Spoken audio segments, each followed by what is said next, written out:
4월 19일 주일 예배를 드리겠습니다. 함께 일어나서 찬양하겠습니다.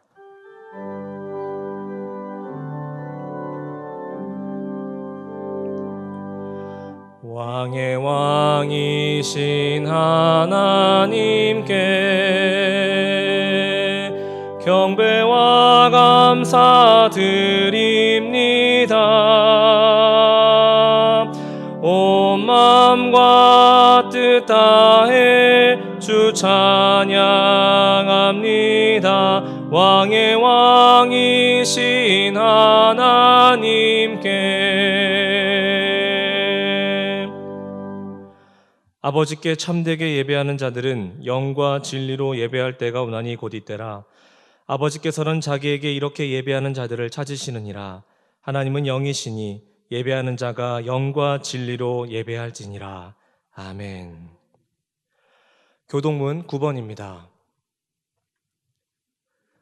여호와여, 주의 장막에 머무를 자 누구 오며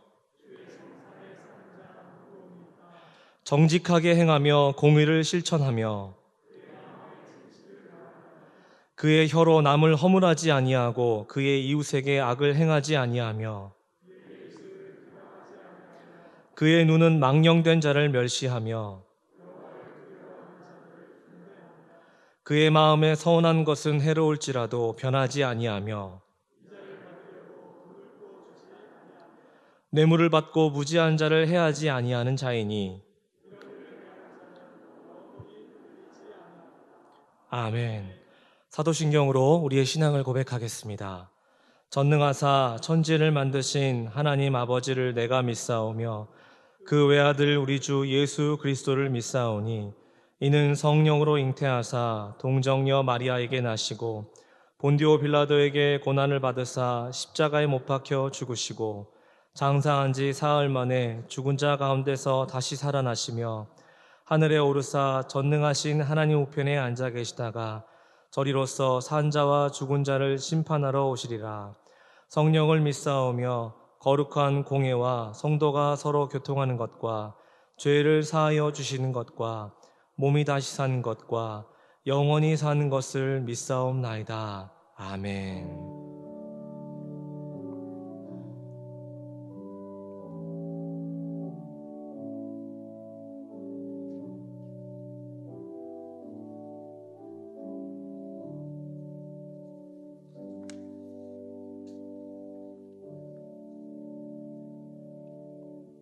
자리에 앉으시고 찬송가 415장을 부르겠습니다.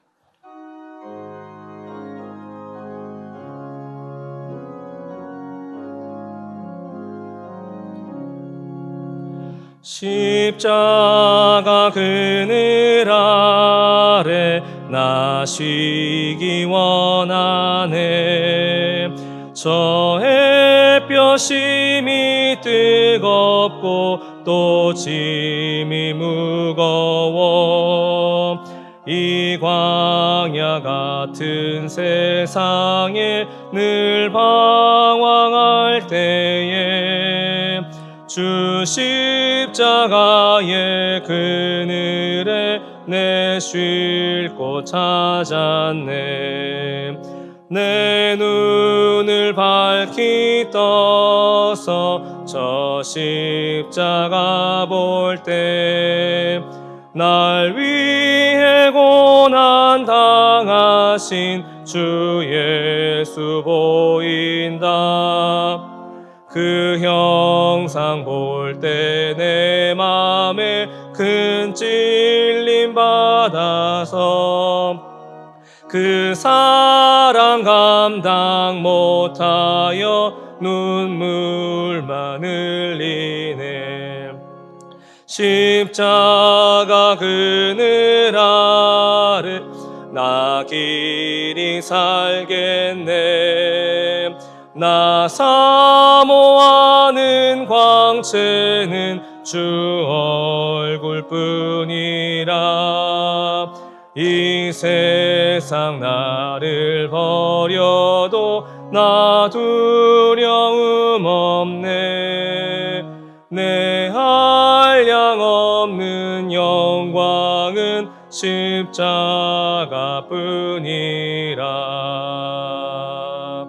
아멘.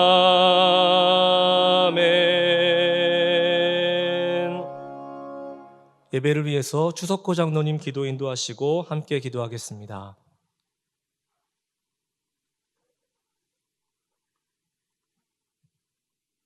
거룩하고 자비로우신 하나님 아버지, 은혜와 사랑을 진심으로 감사드립니다. 지난 한 주간 또 우리 주님 은총 가운데 저희들을 지켜주시고 보호하여 주셨다가 오늘 이렇게 거룩한 성일 주님의 귀한 전으로 인도하여 주셔서 주님 앞에 마음과 정성과 뜻을 다하여 예배드리게 하시오니 진심으로 감사드립니다. 지난 한 주간 또 세상 살면서 주님 뜻대로 살지 못하였고 말씀대로 순종하지도 못하였으며 입으로 마음으로 생각으로 하나님 앞에 범죄한 모든 것 예수 그리스도의 보혈로 깨끗이 정결케 하시옵소서. 이 나라와 이 민족을 불쌍히 여겨주시고 긍휼히 여겨주시옵소서. 지난주에는 총선이 있었습니다. 총선에서 선출된 국회의원들이 하나님을 먼저 두려워하게 도와주시옵시고 국민과 국가를 위해서 헌신 봉사할 수 있도록 도와주시옵소서. 코로나 사태로 인하여서 국민들이 두려워하고 긴장하고 있습니다. 아버지 하나님, 이 땅에서 코로나 바이러스가 하루속히 종식될 수 있도록 은혜 베풀어 주시옵소서. 우리나라 경제가 너무나 어렵습니다. 아버지 하나님, 이 어려운 경제를 회복시켜 주셔서 국민들의 삶에 생활에 어려움이 없도록 은혜 베풀어 주시옵소서. 70년 전에 이곳에 몸된 교회를 허락하여 주시고 지금까지 많은 영광 받아 주심을 감사합니다. 우리 교회를 통하여 이 지역사회 죽어가는 영혼들이, 복음을 알지 못하는 자들이 예수 믿고 구원받는 놀라운 역사가 나타날 수 있도록 은혜 베풀어 주시옵소서. 우리 성도들에게 굳건한 믿음 주시고 성령 충만케 하여 주셔서 맡겨주신 사명 잘 감당케 도와주시고 특히 복음 전한 일에, 전도한 일에, 선교한 일에 열심을 다하는 성도들이 되게 도와주시옵소서. 우리 성도들 중에 몸이 아파 힘들어하는 성도들이 있습니다. 병상에 누워 투병 중인 성도들이 있습니다. 치료해 주시고 고쳐주시고 건강 회복시켜 주시옵소서. 이 나라 경제가 어려운 이때에 성도들이 손대하는 사업에 복을 주셔서 사업에 흐름이 없도록 도와주시고 다니는 직장들이 안정되어 성도들의 가정이 물질로 인하여 흐름당하지 않도록 은혜 베풀어 주시옵소서. 우리 목사님 영육간으로 강건하게 붙잡아 주셔서 맡겨주신 사명 잘 감당케 도와주시옵시며 이 시간에도 말씀을 들고 섰습니다. 선포되는 말씀을 통하여 성도들이 은혜 받게 도와주시옵시고 말씀 붙들고 세상에 나가 승리하는 삶을 살아갈 수 있도록 은혜 베풀어 주시옵소서. 지금은 예배드리는 처음 시간이 오니 마치는 시간까지 요한님 홀로 영광 받아 주시옵소서. 이 모든 말씀 예수 그리스도 받들어 간절히 기도하옵나이다. 아멘. 사랑하는 자의 영혼 그의 범사 영통 건강 잘 되고 평안하기를 내가 원합니다.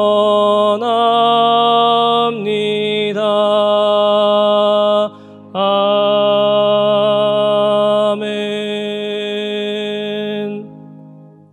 오늘 우리에게 주시는 하나님의 말씀은 출애굽기 17장 1절부터 7절까지 말씀입니다. 이스라엘 자손의 온 회중이 여호와의 명령대로 신 광야에서 떠나 그 노정대로 행하여 르비딤의 장막을 쳤으나 백성이 마실 물이 없는지라.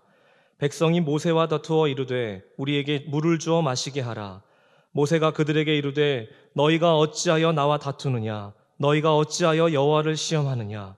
거기서 백성이 목이 말라 물을 찾으매 그들이 모세에게 대하여 원망하여 이르되 당신이 어찌하여 우리를 애굽에서 인도해 내어서 우리와 우리 자녀와 우리 가축이 목말라 죽게 하느냐?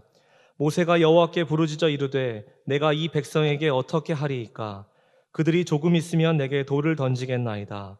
여호와께서 모세에게 이르시되 백성 앞을 지나서 이스라엘 장로들을 데리고 나일강을 치던 내 지팡이를 손에 잡고 가라. 내가 호렙산에 있는 그 반석이 거기서 내 앞에 서리니 너는 그 반석을 치라. 그것에서 물이 나오리니 백성이 마시리라. 모세가 이스라엘 장로들의 목전에서 그대로 행하니라.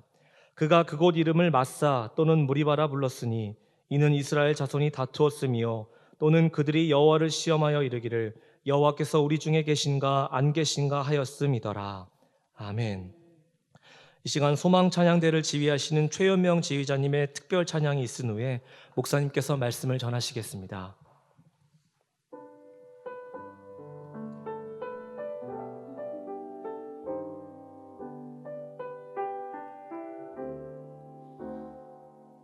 나의 갈 길 다가도록 예수 인도하시니 내 주 안에 있는 그율 어찌 의심하리요. 믿음으로 사는 자는 하늘 위로 받겠네. 무슨 일을 만나든지 만사형통하리라. 무슨 일을 만나든지 만사형통하리라.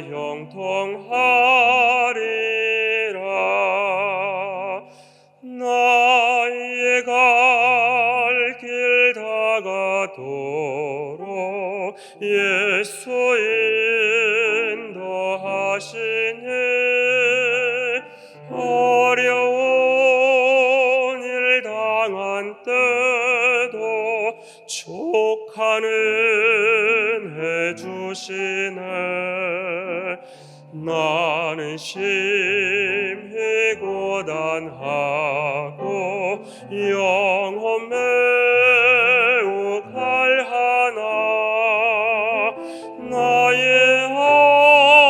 앞에 반석에서 샘물 나게 하시네. 나의 앞에 반석에서 샘물 나게 하시네.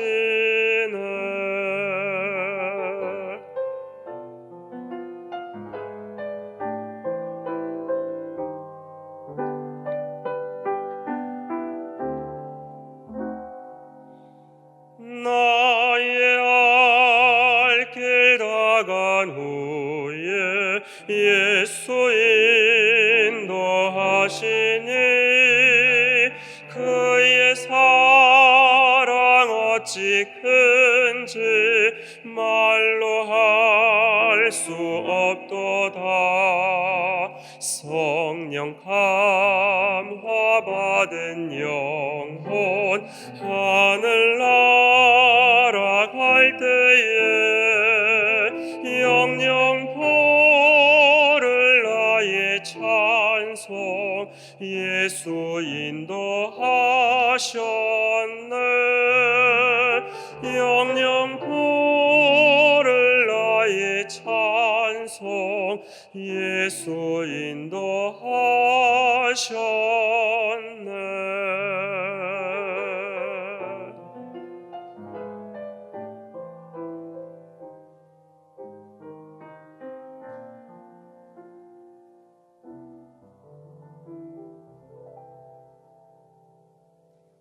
아멘. 우리 하나님께 영광의 박수 올려드리겠습니다. 오늘 설교 말씀과도 딱 맞는 귀한 찬양 참 감사합니다. 성도 여러분, 지난 한 주간 잘 지내셨습니까? 코로나 사태는 우리에게 참 많은 것들을 이야기해 주지요. 그 가운데 하나님께서 저에게 특별히 가장 강하게 얘기해 주시는 것 중에 하나가 김원상 목사야, 성도 소중한 줄 알겠냐라는 그 말씀인 것 같습니다. 이렇게 교회에서 뵐 수 있는 게 얼마나 좋고요. 성도님들 한 분 한 분이 얼마나 귀한 분인지 모르겠습니다. 근데 여러분들은 저에게만 귀한 것이 아니라 여러분 서로에게도 너무 귀한 존재, 그래서 우리가 함께 있을 때 한 교회를 이루는 존재가 되었는데 이렇게 불러주신 여러분들도 참 좋으시지요. 그러면 우리 양옆에 계신 분들, 앞뒤에 계신 분들과 인사하며 시작하겠습니다. 잘 오셨습니다. 축복합니다. 잘 오셨습니다. 또 오늘 영상으로 예배하고 있을 우리 성도님들에게도 잘 오셨습니다. 그 자리에도 하나님께서 함께 하심을 믿습니다.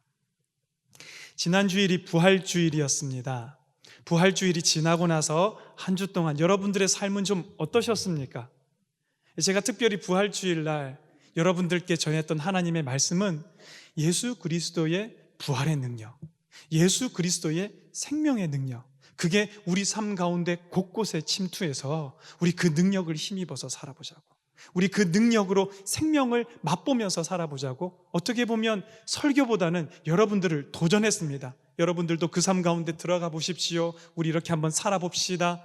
여러분들에게 강권했었는데, 그리고 나서 한 주가 지나면서 제 마음속에 이번 한 주 우리 성도님들 어떻게 하나님과 함께 살고 있을까라는 기대감과 기다림보다는 이게 살기가 참 쉽지 않을 텐데 예수 그리스도와 함께 잘 살고 계실까 염려와 걱정이 앞섰던 것이 사실이었습니다. 여러분들 한 주간 어떠셨습니까? 그 주님을 좀 맛보고 사셨습니까? 아니면 저는 잘 모르겠는데요 하셨습니까? 아니면 어떤 분들 가운데는 안타깝게도 아유 목사님 말도 마십시오, 더 힘든 한 주를 보냈습니다. 부활의 주님 제가 코빼기도 보지 못했습니다. 어떻게 지내시다가 이 자리에 오시게 되었는지 걱정스러운 마음이 좀 들었습니다. 여러분 Y2K라고 혹시 들어본 적 있으십니까? 밀레니엄 버그라고 들어보셨을 겁니다. 딱 20년이 지났네요. 이게 1999년도에서 2000년이 시작되는 순간, 이 새 천년을 맞이하는 순간에 컴퓨터가 연도를 인식하는 것에 있어서 오류가 생기는데 그 오류 때문에 엄청난 일들이 일어날 것이다 경고했던 것입니다. 어떤 일이 생길 수 있느냐? 비행기가 운항되다가 공중에서 미아가 되어버릴지도 모른다. 금융시장에 일시에 마비되면서 정말 재앙과도 같은 대혼란이 생길 수도 있다. 발전소가 멈출 수도 있다. 정부의 기능이 완전히 마비될지도 모른다. 온갖 예측 가능한 이야기들이 예견이 됐었고요. 이 기업도 그렇고 정부도 그렇고 개인들도 그렇고 두려웠죠. 무슨 일이 일어날지 모르고 어떻게 되어질지 예측할 수 없었기 때문에 당시에 제가 모르긴 몰라도 천문학적인 액수의 돈이 투입되어서 이 일을 대비하기 위해서 각국에서 각 기업에서 준비를 했던 것으로 알고 있습니다. 그리고 여러분 2000년 1월 1일이 되었을 때 어땠습니까? 우려했던 그런 일이 일어났었습니까? 네네, 정답입니다. 저도 제 생에서 언제 다시 한번 새천년을 맞이하겠습니까? 제가 천 몇백 살까지 살지 않는 한 맞이 못할 텐데 그 2000년 되던 그때에 큰 의미를 부여하면서 새천년이 시작되는구나 기대하면서 그렇게 시작했던 기억이 있는데, 그런데 막상 시작하고 보니까 2000년 1월 1일이나 그 전날이었던 1999년 12월 31일이나 별 다를 게 없더라고요. 아침에 해가 뜨고 저녁에 해가 지고 그냥 하루 24시간이 평범하게 지나가는 똑같은 날 같았다라는 거죠. 사람들은 그날이 되면 뭔가 큰 일이 일어날 줄 알고 막 두려워도 하고 준비도 하고 대비도 하고 그렇게 기다렸는데 그날 아무 일도 안 일어나더라. 여러분 이렇게 안 좋은 일, 재앙과도 같은 일은 안 일어나면 고맙습니다. 근데 부활은 좀 다르거든요. 우리가 지난 주일에 부활의 예수 그리스도께서 살아 계시다고, 여러분 이게 매번 듣던 부활주일처럼 여러분들은 그 말씀을 들으셨는지 모르겠지만 말씀을 전하는 저한테는 담임 목사로 처음 전하는 부활주일이어서 굉장히 새로웠거든요. 이 부활주일에 주님께서 살아 계시다고 선포했는데 그 주님이 우리 삶 가운데서 역사 안 하시면 어떡하나, 이게 목사로서의 제 걱정이었다라는 것입니다. 역사 안 하시는 것까지는 괜찮아요. 아까 우리 장로님 기도 중에 나온 것처럼 경제가 점점 더 어려워지는데, 우리 성도님들 가운데 혹시 실직자들이 이렇게 많이 나오고 있는 가운데 우리 성도님들도 직장에서 어려움 당한 분 계시면 어떡하나, 자영업을 하시는 성도님 가운데 정말 앞길이 막막해지면 어떡하나, 건강에 문제가 생겨서 살 소망마저 끊어진 분이 계시다면 어떡하나, 이 부활의 주님 앞에서 역사하지 않는 이 현실을 어떻게 받아들일 수 있을까, 그런 걱정이 되었다라는 것입니다. 욥기 23장 8절 9절에 이런 염려는 우리만 한 것이 아니라 정말로 욥이 어떤 사람이었습니까, 여러분? 하나님께서 욥을 칭찬하시는 말이 온전하고 순전하고 이 같은 자를 본 적이 없다. 그런데 그가 자기 인생에서 하나님을 찾아도 안 보이는 겁니다. 그러니까 23장 8절 9절에 이렇게 얘기합니다. 말씀을 안 띄워드릴 테니까 여러분 잘 들어보십시오. 그런데 내가 앞으로 가도 그가 아니 계시고 뒤로 가도 보이지 아니하며 그가 왼쪽에서 일하시나 내가 만날 수 없고 그가 오른쪽으로 돌이키시나 배울 수 없구나. 욥이 앞뒤 어디를 둘러봐도 하나님을 볼 수가 없다라고 얘기하는 겁니다. 분명히 하나님께서 자기의 삶에 역사하신다는 것은 알고 있는데 그 하나님이 도대체 어디서 일하고 있는지, 자기의 삶은 사방으로 우겨쌈을 당하여서 정말 죽을 것 같은데 그 하나님이 안 보인다고 이렇게 고백하고 어떻게 보면 비명 지르고 절규하고 있는 거죠.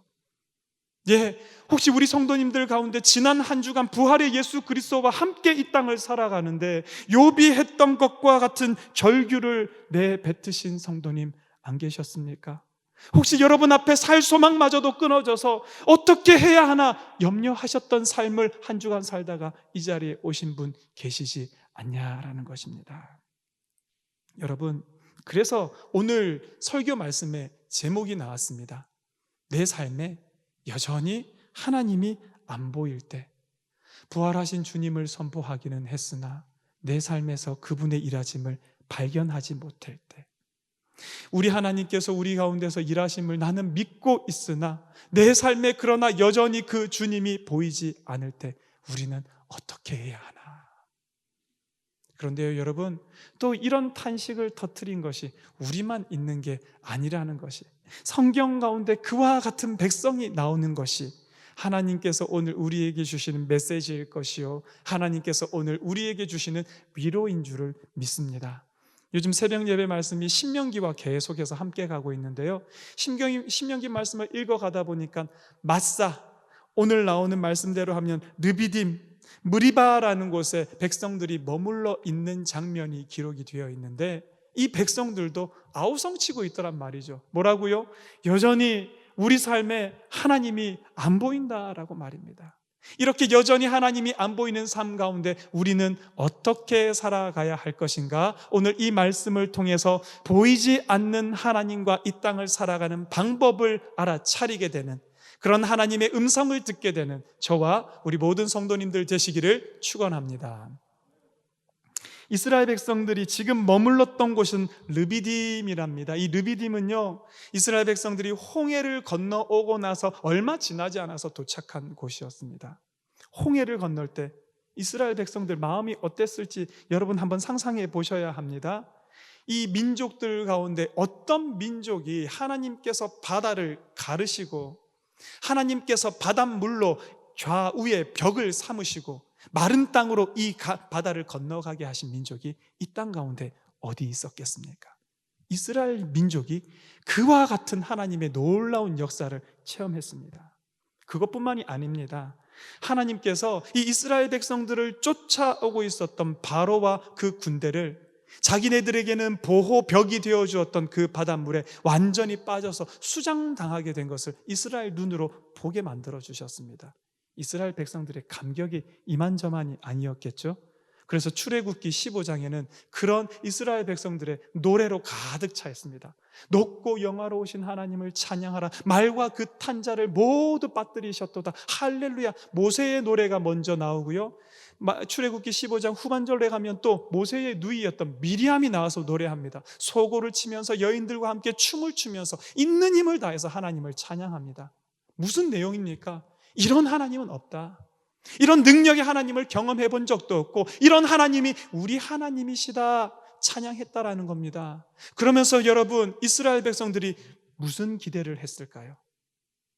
이 하나님과 함께라면 우리 약속의 땅 가는 거 그 일도 아니겠구나. 마치 고속도로에서 차가 하이패스를 통과해서 지나가는 것처럼 거칠 것이 없이 일사천리로 하나님께서 우리를 그 약속의 땅, 젖과 꿀이 흐르는 땅, 가나안 땅까지 인도하여 들이시겠구나. 왜 이런 기대를 안 했겠습니까? 그런데 이런 이스라엘 백성들을 기다리고 있었던 것은 하이패스가 아니었습니다. 일사천리가 아니었습니다. 이스라엘 백성들이 홍해를 지나오고 나서 광야로 들어가서 사흘 길을 가고 나서 물이 없어서 고통받고 있을 때에 그들이 처음 당도한 곳은 마라라는 곳입니다. 이 마라라는 곳에서 이스라엘 백성들이 물을 발견합니다. 너무 좋아서 먹으려고 봤더니 쓴물, 오염된 물이라서 마실 수가 없었습니다. 이스라엘 백성들 그 순간에 원망이 터져 나왔겠죠. 아니, 하나님 어떻게 이러실 수 있습니까? 홍해를 통과할 때까지만 해도 우리는 정말 하나님 약속의 땅까지 그냥 갈 줄 알았는데 어떻게 우리가 마실 물이 없어서 이렇게 고생하고 있습니까? 하나님께서 모세를 통해서 그 물을 바꾸셔서 먹이셨습니다. 그런 그들이 두 번째 당도한 곳은 신광야. 신광야에서는 이제 먹을 것이 없어서 문제가 됩니다. 여기서 이스라엘 백성들이 불평하고 원망했던 말 여러분들 들어봤을 겁니다. 우리가 애굽에 있을 때는 고기 가마 곁에서 떡을 배부르게 먹었었는데 있었는지 없었는지도 모르는 그 일들을 이스라엘 백성들이 마구 토해내면서 원망하는 겁니다. 어떻게 하나님 우리에게 이와 같이 하실 수 있냐라는 겁니다. 그때 하나님께서 만나와 메추라기를 이스라엘 백성들에게 먹이셨습니다.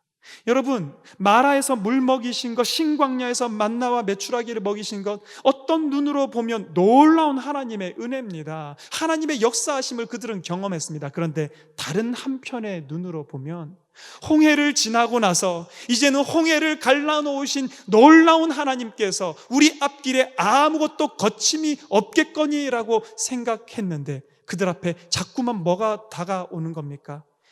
결핍이 다가온다라는 것입니다. 여러분, 저는 예배 시간에 설교하면서 물을 자주 마십니다. 말씀드리고 있으면요, 입이 바짝바짝 마릅니다. 아직도 이 자리가 안 편한가 봐요. 그런데 사흘 동안 물을 안 마시면 어떻게 될까요? 보통 금식하시는 분들도 음식을 안 드시는 거지 물은 마시면서 금식을 하시는데 사흘 물 안 마시고 금식하면 참 힘듭니다. 이스라엘 백성들이 사흘간 물이 없었는데 어디에서요? 광야에서. 한두 시간만 걸어도 탈진하고 탈수 현상이 일어나는 광야에서 사흘간 물이 없었다라는 것은 이스라엘 백성들 죽음 앞에 놓여 있다라는 겁니다. 물도 마찬가지, 먹을 것도 마찬가지, 아무것도 구할 수 없는 광야에서 물의 결핍과 먹을 것의 결핍과 자꾸만 시시각각으로 자기들을 향해서 오는 이 위협들 가운데 이스라엘 백성들이 얼마나 마음이 힘들었을까? 우리는 이스라엘 백성들을 대놓고 비난하기 전에 그 광야 땅에 머물고 있을 이스라엘 백성들의 마음이 어떠한가를 한번 생각해 볼 수 있어야 하는데 그들의 마음이 힘들었다라는 것입니다. 그런데 이들이 폭발한 사건이 있습니다. 그게 오늘 우리가 읽었던 본문입니다. 17장 1절 말씀, 여러분 앞에 있는 성경책을 보시면서 우리 한 목소리로 함께 읽어보겠습니다. 시작. 이스라엘 자손의 온 회중이 여호와의 명령대로 신광야에서 떠나 그 노정대로 행하여 르비딤의 장막을 쳤으나 백성이 마실 물이 없는지라. 아멘. 이스라엘 백성들이 이 광야길을 걸어가는데 우리가 세 가지를 살펴봅니다. 첫 번째는 여호와의 명령대로 갔다. 이스라엘 백성들이 어떤 때는 불순종도 하고 하나님 이 길로 가라고 하는데 자기 뜻 따라서 저 길로 가기도 하지만 이번만큼은 하나님께서 명령하신 대로 신광야에서 일어나서 하나님께서 가르쳐 주시는 대로 그 노정대로 행하여서 이곳에 머무르게 되었다. 하나님께서 이끄셨다라는 것입니다. 두 번째로 우리가 살펴본 것은 르비딤. 우리 한번 따라해 볼까요? 르비딤. 르비딤이라는 것을 히브리 말로 정확하게 발음을 하면 르피딤이라고 발음이 된답니다. 이것은 라파드라는 어원에서 왔는데 라파드라는 단어의 뜻은 시원케 하다. 그래서 르피딤이라는 이 말 뜻이 뭐냐면 원기 회복, 쉬는 장소, 이런 뜻을 가지고 있습니다. 여러분, 이 르피딤이라는 이름이 가지고 있는 뜻처럼 그곳에는 여러 개의 샘이 있었다라고 전해지고요, 평소에는 개울물이 흐르고 있었다라고 전해집니다. 그래서 광야를 여행하던 사람들이 생각하는 거죠. 르피딤에 가면 우리 거기서 쉴 수 있어. 르피딤에는 물이 있으니까 우리 거기 가서 물 마시자. 자, 보세요. 여호와의 명령대로 왔습니다. 그리고 그들이 도착한 곳은 평소에 가면 물 마실 수 있는 르피딤이었습니다. 그런데 이스라엘 백성을 기다리고 있었던 게 뭐라고요? 르비딤의 장막을 쳤으나 백성이 마실 물이 없는지라. 또 물 문제가 생긴 겁니다. 또 하나님께서 이와 같은 문제를 이스라엘 백성들 앞에 일으킨 겁니다. 이번에는 백성들이 그냥 불평하고 그냥 원망하고 못 넘어갔습니다. 2절 말씀에 백성이 모세와 다투어 이르되, 백성들이 모세와 다투었다. 여기서는 그냥 말싸움, 실갱이 벌인 것이 아니라 육체적인 충돌을 말하고 있습니다. 이 백성들이 흥분한 겁니다. 이제는 그들이 화가 나서 모세에게 대든 것을 얘기하고 있습니다. 우리에게 물을 주어서 마시게 하라. 그러자 모세가 얘기합니다. 너희가 어찌하여 나와 다투느냐? 그런데 어떻게 보면 모세와 다투는 것처럼 보이지만 실상 그 뒤에는 뭐가 있을까요? 모세 뒤에서 이 출애굽을 주도하고 계시는 여호와와 다툰 것이 숨어 있습니다. 모세가 또 뭐라고 얘기합니까? 계속해서 너희가 어찌하여 여호와를 시험하느냐? 무슨 여호와를 시험했을까요? 나중에 7절 말씀해 보면 우리 중에 여호와가 계신가 안 계신가 시험했답니다. 아니, 하나님이 계시면 어떻게 이런 일이 일어날 수 있나? 우리말로 따지자면 부활의 주님께서 계신데 왜 이런 일이 우리의 삶에 자꾸만 끊임없이 생기는가? 이스라엘 백성들이 시험했다라는 겁니다. 또 다른 한 가지를 바라보자면 과연 이 하나님이 우리를 그 약속의 땅까지 인도할 만한 능력이 있는 하나님이냐 없는 하나님이냐, 그들 속에 이런 의심이 들고 회의가 들고 시험이 일어났다라고 표현하고 있습니다. 여러분, 이게 오늘 설교 말씀의 제목과 같은 내 삶에 여전히 하나님께서 보이지 않는 삶의 자리인 것입니다. 우리는 하나님을 믿노라 살아가지만 하나님을 믿는데 이렇게 고백하는 날 있지 않습니까? 어떻게 하나님 이렇게 나에게 행하실까? 하나님이 있다면 어떻게 이런 일이 일어날까? 하나님이 있다면 어떻게 내 삶을 이대로 내버려 두실까? 여전히 내 삶에 하나님이 보이지 않는 그 순간 우리는 어떻게 살아가야 할까? 이 출애굽기 17장에는 두 가지 삶의 모습이 제시되고 있습니다. 선택은 우리 것인데요, 먼저는 백성들의 이 대응 방법입니다. 그들은 아까 우리가 2절에서 살펴보았던 것처럼 하나님과 더불어 다투는 것을 선택합니다. 하나님 어떻게 이럴 수 있냐고, 하나님을 시험하는 것으로 나타납니다. 의심하고 그분께 내 인생을 맡겨도 되나 생각했던 거고, 아마도 모르긴 몰라도 하나님 외에 다른 것이 있다면 그것 붙들 준비까지 다 했을 것입니다.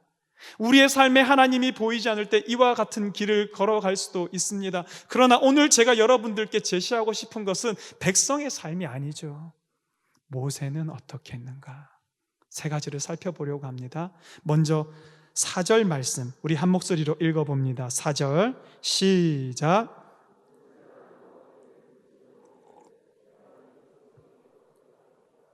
그들이 조금 있으면 내게 돌을 던지게 했나. 모세가 뭐 했습니까? 첫 번째 모세의 행동은 모세가 여호와께 부르짖었다. 아유, 목사님 부르짖는 거 그거 누가 모릅니까? 설교 들으면서 이제까지 부르짖으란 말을 수백 번도 더 들었게. 그쵸 여러분? 근데 여러분 이런 말씀도 해보셨을걸요? 아유, 기도해야 되는 줄 알기는 아는데 도무지 기도가 안 됩니다. 아유, 요즘 더 기도해야 될 텐데 더 기도할 때 이게 기도 마음이 안 잡힙니다. 이런 얘기 들어도 보셨을 거고 여러분 속에서 나온 적도 있었을 것이고 그렇습니다. 여러분, 기도해야 할 때 무릎 꿇어 기도할 수 있는 것, 기도해야 할 때 여호와 하나님을 향해 부르짖을 수 있는 것, 여러분 그게 신앙이고 그게 실력입니다. 사람들은 생각하죠. 내가 지금은 기도할 거리가 별로 없어서 기도 안 해도 되는데 두고 봐, 기도할 일 있으면 내가 얼마든지 기도할 수 있어 라고 생각하지만 그런 마음을 가지고 있어도 실제로 우리 삶에 기도해야 할 일이 열렸을 때 기도하기가 쉽지 않다라는 것입니다. 왜요 여러분? 기도는 훈련이거든요. 평소에 엎드리던 사람이 문제 앞에서도 엎드릴 수 있는 거고요, 평소에 엎드리지 않던 사람은 문제가 닥쳤을 때 엎드려야 하는 것 이론적으로는 아는데 실제로 엎드리기가 너무 어렵다라는 것입니다. 그래서 우리에게 필요한 것은 기도의 훈련입니다. 평소 같으면 우리 본당 열려 있어서 여기 와서 기도하시는 분들 참 많습니다. 여러분 그거 진짜 귀한 줄 여러분 아시죠? 아마 교회 문이 닫히면서 더더욱 절실하게 느끼시는 분들 많이 계실 겁니다. 저는 그래도 교회에 나와 있잖아요. 여러분 참 죄송합니다. 어제 토요일 날 이제 설교를 준비하다가 기도해야지 하고 본당에 왔는데, 평소 같으면 본당에 기도하시는 분들이 몇 분씩은 계신데 어제는 아무도 안 계시죠.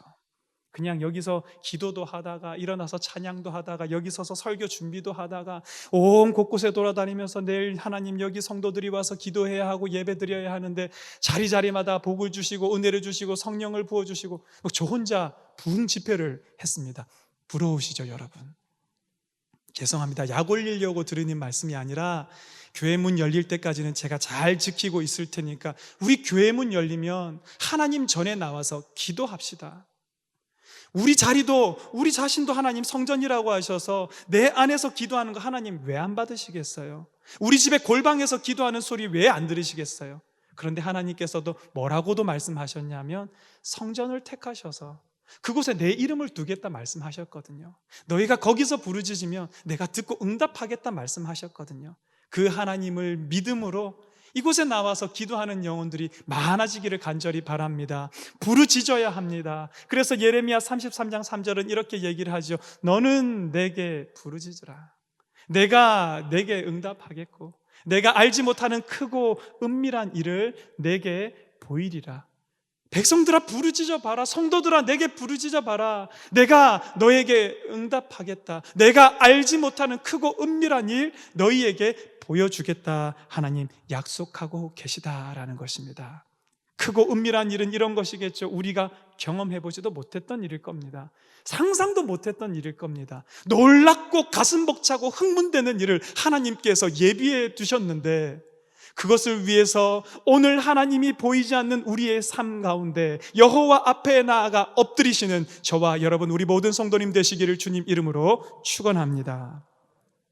두 번째는 5절 말씀에 숨어 있습니다. 우리 5절 다 같이 한 목소리로 읽어봅니다. 시작. 여호와께서 모세에게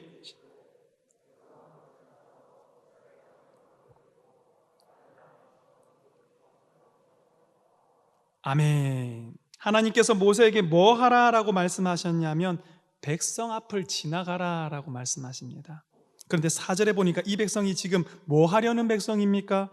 조금 있으면 내게 돌을 던지겠나이다. 지금 백성들이 흥분해 있습니다, 여러분.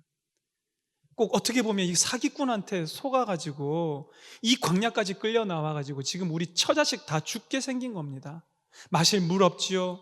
모르긴 몰라도 어떤 사람, 그 가운데 연약한 사람들은 길에서 픽픽 쓰러졌을 것이고 연약한 사람은 벌써 장례를 치르고 돌아왔을지도 모르는 일입니다.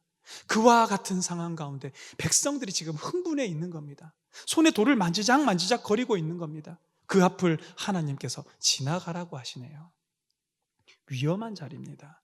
그 중에 누가 하나 잘못해서 돌이 던져지기라도 시작하면 마치 그게 시작 신호인 것처럼 시작해서 돌이 던져져서 모세도 죽을지도 모르는 이 절체절명의 자리에서 하나님께서 모세에게 말씀하신 것은 백성 앞을 지나가라.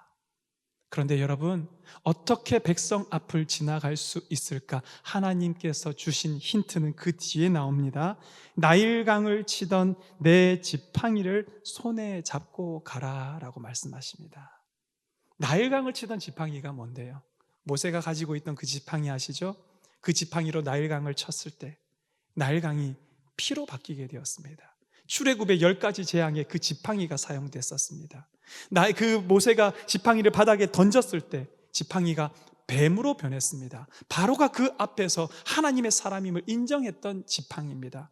모세가 그 지팡이를 들고 홍해를 향해서 내뻗었을 때 바다가 갈라지며 이스라엘 백성들이 마른 땅으로 지나갈 수 있었습니다. 지팡이는 여호와께서 이스라엘 백성들과 함께 하셨던 증거였습니다. 지팡이는 여호와께서 모세를 어떻게 여기까지 인도하셨는지 하나님의 역사하심을 보여주는 증거가 바로 지팡이였는데 하나님께서 지금 뭐라고요? 지팡이를 손에 잡으라라고 말씀하시는 겁니다. 이 말은 곧 무슨 말씀일까요? 이제까지 너희를 여기까지 인도하여 낸 너의 하나님 여호와를 붙들어라, 생각해보라 라고 하나님 말씀하고 있는 것 여러분 아시겠습니까? 여호와께서 여기까지 나를 도우셨구나, 에베네셀의 하나님을 기억하라 라는 것입니다. 여호와께서 우리 인생의 모든 수치와 부끄러움을 굴러가게 하셨구나.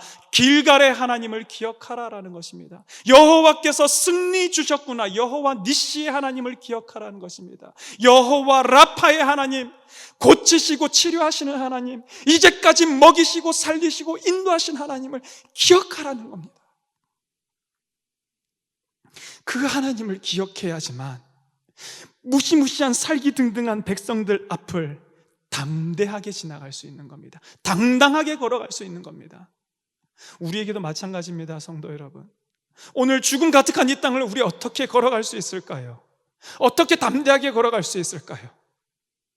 지팡이를 잡을 때, 이제까지 나와 함께 하신 예수 그리스도 여호와를 붙들 때, 그때 이 세상을 담대하게 걸어갈 수 있는 줄 믿으시기 바랍니다. 여러분 한번 생각해 보십시오. 여러분들 이 자리에 앉아 계신데요, 저 이 자리에 서 있는데요, 하나님께서 간섭하심 없이, 하나님의 도우심 없이 이 자리에 앉아 계신 분 혹시 한 분이라도 계십니까? 그분은 하산하셔도 괜찮겠습니다. 더 이상 드릴 말씀이 없습니다. 생각해 보면 하나님이 그때 나를 인도하시지 않았다면 나 여기 못 있을 텐데, 하나님께서 그렇게 나를 붙잡아 주시지 않았다면 나 여기 못 있을 텐데. 성도 여러분, 제가 창동교회에 오고 나서 시작하면서 몇 주 동안 제가 계속 말씀드렸습니다. 제가 여기 온 게 제 실력, 제 능력 그거 아니라 하나님 은혜입니다. 그래서 저는 너무너무 감사합니다. 여러분, 그때만 제가 감사드리고 감사가 끝나서 말씀 안 드리는 게 아니라 자꾸만 감사하면 여러분들이 생각하기를 목사님은 저게 감사할 게 저것밖에 없나 생각하실까 봐, 또 능력이 없었는데 여기 왔다라고 계속 말씀드리면 진짜 능력이 없는 게 아닌가 혹시 여러분들이 의심하실까 봐 제가 말씀을 안 드리는 것뿐, 과장을 조금만 보태면요, 저는 매일 고백합니다. 하나님, 이 자리가 진짜 기적의 자리 아닙니까? 하나님, 저 같은 걸 어떻게 여기. 어제도 제 아내와 방학청 길을 걸으면서 도봉구청 다녀오는 길에 또 고백했습니다. 야야, 그때 하나님이 그렇게 인도하시지 않았더라면 내가 진짜 오늘 여기에 와 있을 수 있을까? 맞아, 하나님의 은혜야, 감사해. 여러분들도 있으시잖아요. 힘들 때, 세상 문제가 우리 앞에 닥쳐올 때 그 앞에서 정신을 잃어버리는 사람도 있습니다. 그 앞에서, 하나님 앞에서 그냥 원망하고 도망가 버리는 사람들도 있습니다. 그런데 어떻게 하면 정신 차릴 수가 있습니까? 나일강을 치던 지팡이를 손에 잡으면, 이제까지 여러분의 삶을 한 걸음 한 걸음 인도하여 오신 여호와 하나님을 붙잡으면 그 주님께서 어떤 죽음의 문제, 사망의 골짜기도 지나가게 해 주시는 주님이신 줄 여러분 믿으시기 바랍니다. 그래서 우리가 두 번째 모세에게서 발견하는 것은 당당히 지팡이를 손에 잡은 이 모세의 모습입니다. 여러분, 모세처럼 여러분들도 당당하게 이제까지 인도하여 내신 여호와 하나님을 손에 붙드시는 성도 여러분 되시기를 주님 이름으로 축원합니다. 저는요, 감히 꿈꾸고 있습니다. 우리 창동교회가 큰 교회 되기를 꿈꿉니다. 지금도 큰 교회 맞아요, 여러분. 그런데 제가 생각하는 건 더 큰 교회 되기를 꿈꿉니다. 인원에 대한 욕심 결코 아닙니다, 여러분. 뭐 교회 건물이 더 아닙니다. 교회의 이름이 바닥에 떨어지고 있는 이 순간, 사람들의 손가락질 받는 이 순간, 우리 창동교회가 더 크고 더 바르게 세워져서 와, 이 땅에 저렇게 하나님 믿는 사람들도 있구나, 저는 그 모델이 우리 창동교회가 되기를 꿈꾸고 있습니다. 이제까지 제 모습으로 보면 불가능, 그러나 이제까지 인도하여 내신 하나님의 그 인도하심을 생각해 보면 이후에도 그와 같이 인도하신다면 저를 통해서 그 일이 일어날 줄 저는 믿습니다. 여러분들을 통해서 이 창동교회가 그렇게 세워지고 커질 줄 여러분 믿으시기 바랍니다. 여호와께서 여전히 보이지 않는 우리의 삶 가운데서 당당히 지팡이를 잡고 일어서는 저와 여러분 되시기를 축원합니다. 세 번째, 마지막입니다. 6절 말씀 함께 읽습니다. 시작. 내가 호렙산에 있는 그 반석 위 거기서 내 앞에 서리니 너는 그 반석을 치라. 그것에서 물이 나오리. 여기까지 읽겠습니다. 하나님께서 마지막에 명령하신 것 뭐였냐면, 내가 너의 앞에 서 있겠다, 네가 그 반석을 치라라고 말씀하셨습니다. 우리 눈에 보이지 않아도 여호와께서 우리 앞에 서 계시답니다. 그는 보이지 않아도 날 위해 일하시네. 보이는 게 전부가 아닌데, 우리 죽음의 현장에, 우리 문제의 현장에 여호와께서 그 앞에 서 계시답니다. 그 주님을 보라라는 것이죠. 반석을 치라라는 건 뭘까요?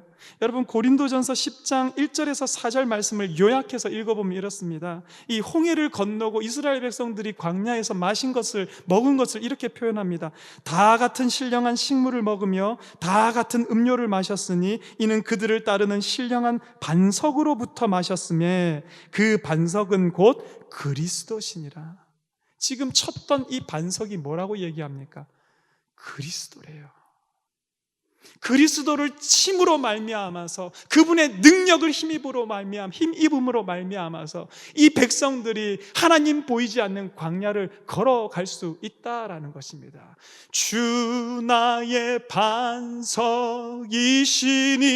그 위에 내가 서리라. 그 위에 내가 서리라.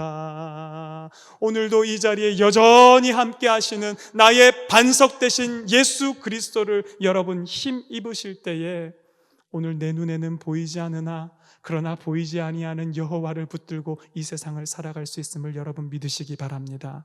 그럴 때 어떤 일이 일어났습니까? 반석을 치라, 그것에서 물이 나오리니.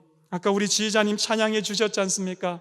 우리 2절 찬양인데요, 한번 같이 불러볼까요?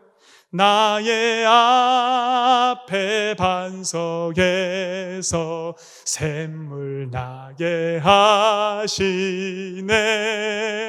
나의 앞에 반석에서 샘물 나게 한 번만 더. 나의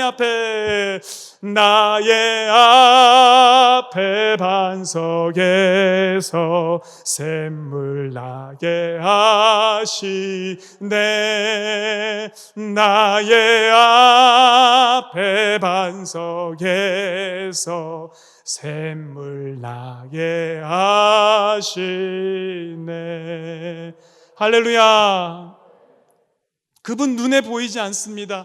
여전히 부활하신 주님이 내 눈에 보이지 않습니다. 내 삶이 하나님 앞에 없는 것처럼 보이는 삶을 살아갑니다. 그러나 여호와 앞에 나아가 부르시실 때, 그 지팡이를 담대히 지고 이 세상 걸어 나갈 때에, 그 반석을 지팡이로 내려 칠 때에 여호와께서 우리를 위하여 준비해 놓으신 생수로 말미암아 우리를 먹이시는 줄 여러분 기억하시고, 여러분 체험하시고, 그 세상을 살아가는 우리 모든 성도님 되시기를 간절히 바랍니다. 마지막 7절입니다. 그가 그곳 이름을 마사 또는 무리바라 불렀습니다. 마사는요, 시험이라는 뜻입니다. 마사라는 그 땅은 시험의 땅이 되어버린 겁니다. 무리바는 다툼이라는 뜻입니다. 무리바라는 그 땅의 이름은 다툼의 땅이 되어버린 것입니다. 오늘 여러분들이 서 계신 삶의 땅의 이름은 뭡니까? 시험의 땅입니까? 다툼의 땅입니까? 아니면 믿음의 땅입니까? 하나님이 안 보여서, 보이지만 않으면 하나님을 시험하고 그가 우리 중에 계시냐 안 계시냐를 논하고 있습니까? 하나님이 보이지 않으면 그저 하나님 앞에 투쟁하고 대어들고, 하나님 도대체 왜 나에게 이런 일을 하냐고 다툼의 땅에 살아가고 계십니까? 아니면 오늘도 르비딤이 되어서 회복시키시고 공급시키시고 살려주시는 여호와 하나님, 그 땅을 살아가고 있습니까? 이거 선택은 여러분들 몫입니다. 백성들은 무리바로 나아갔고 마사로 나갔습니다. 모세는 그러나 그 가운데에서 여호와를 붙들고 따라 나갔습니다. 오늘 이 땅, 하나님께서 여전히 안 계신 것처럼 보이는 땅, 그러나 보이지 아니하시는 하나님께서 우리와 함께 하심을 믿고 오늘 이 세상을 르비딤으로, 하나님께서 회복시키는 땅으로, 하나님께서 우리를 살리시는 땅으로 살아가시는 사랑하는 우리 창동교회 성도 여러분 되시기를 주님 이름으로 축원합니다. 기도하겠습니다. 하나님 아버지, 오늘 우리 삶에 여호와 하나님이 안 보이는 순간이 왜 이렇게 많습니까? 하나님, 그러니까 자꾸만 하나님을 원망하게 되고 하나님과 다투게 되고 하나님을 시험하게 됩니다. 그러나 이 땅 가운데에서도 우리는 여호와께 부르짖으며 그 지팡이를 손에 잡고 나의 영원한 반석이신 그리스도를 힘입어서 살아가는 성도가 되게 하여 주시옵소서. 주는 보이지 않으나 우리 가운데서 여전히 일하시는 그 주님의 능력으로 살아가는 사랑하는 창동교회 성도들이 다 되게 하여 주시옵소서. 하나님, 오늘도 나오며 귀한 예물 가지고 온 영혼들이 있습니다. 하나님, 그 예물의 이름마다, 그 예물에 담겨있는 사연들마다 하나님 아버지께서 들으시고 갚아주시고 채우시고 먹이시고 인도하여 주시어서 주가 보이지 않는 이 땅에서 르피딤의 삶을 살아가는 우리 모든 성도의 삶이 되도록 주께서 붙잡아 주시옵소서. 예수 그리스도 이름으로 기도하옵나이다. 아멘.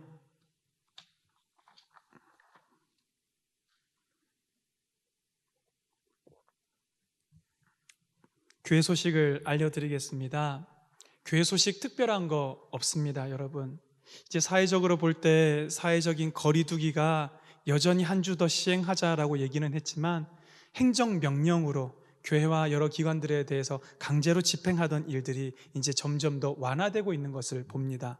여러분들 앉아 계신 자리, 우리 본당이 꽉꽉 채워 앉으면 600석에서 800석까지 나온다고 합니다. 그런데 지금 앉아 계신 자리는 200석이 채 안 됩니다. 한 180석 정도 나오게 1m, 훨씬 더 뛰어서 2m 조금 모자라게 여러분들 앉아 계신데요.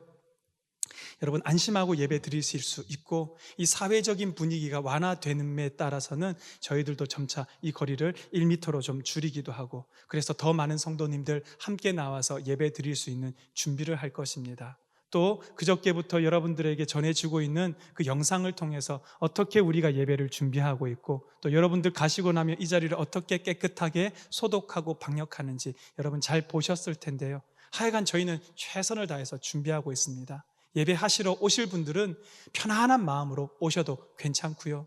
그러나 또 들려오는 소식에 의하면 집에 있는 손자 손녀들 때문에 직장 관계로 못 오시는 분들 계십니다. 아무도 비난하지 않고요. 성도님들 사이에서도 그게 믿음의 척도이냐, 그게 뭐 우리에게 너무 큰 중요한 드러나는 것이냐 얘기하지 말아주시기를 제가 부탁을 드립니다. 그분들은 그분대로 계속해서 제공해드리는 이 실시간 예배 영상을 통해서 예배 드리시고, 그래서 이제 이 모든 일들이 다 끝나면 하나님께서 또 우리 이 본당에서 예전처럼 따닥따닥 붙어 앉아서 예배 드리게 해 주시겠지요. 그날까지 우리 성도 여러분 기도하시면서 함께 이 시간들을 잘 지나가시기를 부탁을 드리겠습니다. 사순절 필사 노트 지난주에 제출하신 분들은 도장 찍고 서명해서 밑에 마련해 두었으니까요, 귀가하시면서 찾아서 가주시면 되겠고요. 아직 필사 노트 못 내신 분들 오늘도 또 앞으로도 계속해서 받을 예정이니까 여러분들의 시간을 따라서 내어주시면 되겠습니다. 이제 다 같이 자리에서 일어서서 찬송가 210장을 함께 찬양하겠습니다.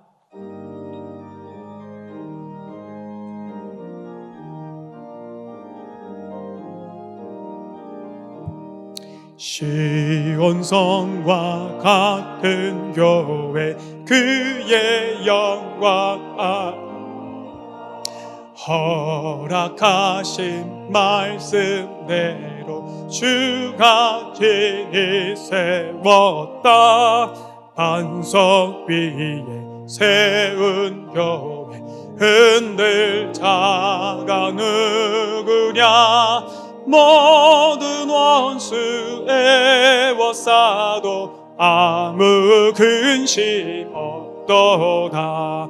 생명샘이 솟아나 모든 성도 마시니 언제든지 흘러넘쳐 부족함이 없도다.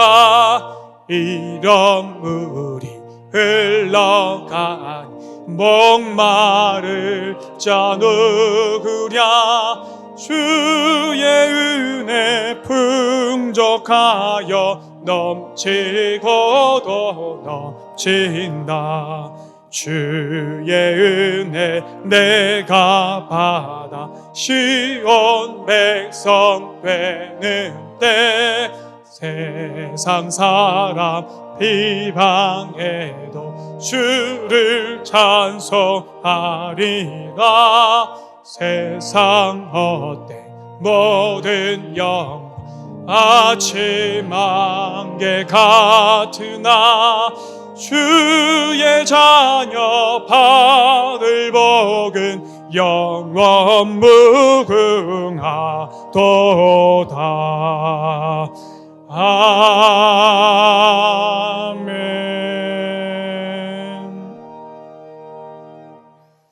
지금은 우리 주 예수 그리스도의 그것 크고 넓으신 사랑하심과 우리 하나님 아버지의 그 놀라운 은혜와 성령께서 우리 가운데 역사, 동행, 교통, 감독, 감화하심이 오늘도 주가 보이지 않는 이 땅에서 주 예수 그리스도를 힘입어 살아가기로 다짐하고 결단하는 사랑하는 창동교회 성도들 머리 위에와 우리 창동교회 위에와 이 땅 위에 이제로부터 영원히 함께 하시기를 간절히 축원하옵나이다. 아멘.